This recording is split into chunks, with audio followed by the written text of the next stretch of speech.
My name is Ed Pettitt. I am the Vice President of the Third Ward Super Neighborhood. I'm also a PhD student at Texas Southern University. In fact, tomorrow I have my comprehensive oral exam, so I should be home studying.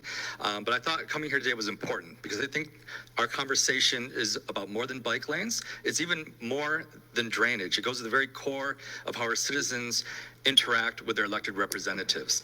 I want to read you a tweet from Joe Catrufo on December 6th after we started speaking out about the Blodget bike lane. He shared an article with the headline, "Most public engagement is worse than worthless."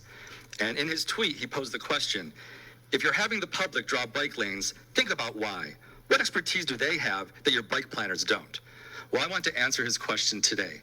What the citizens have that bike planners don't is they have knowledge of the history, knowledge of the culture, knowledge of the context, and they have the lived experience. When I first moved to Third Ward 12 years ago, I asked my older, wiser, more seasoned neighbors, why aren't you involved in the Civic Club? Why don't you go to super neighborhood meetings? They said, because when we have problems and we ask the city and the powers that be for help, they ignore us. But when the city wants to come in, or when the county wants to come in and do projects, they do what they want regardless of what we say. So what's the point of going to civic clubs? What's the point of going to super neighborhood meetings? And unfortunately, in the past 12 years, I've found that my neighbors have actually been right on many of those accounts. I attended many of these bicycle engagement meetings 4, 5, 6 years ago. Parts of the bike plan didn't make sense. So at one of the meetings, I asked the city planner, who now works for Commissioner Ellis, I said, why don't you have a bike lane planned on McGowan? That's where most of the cyclist vehicular crashes are occurring. And if you look at Strava data, that's actually the street where cyclists use to get back and forth between Midtown, Third Ward, the University.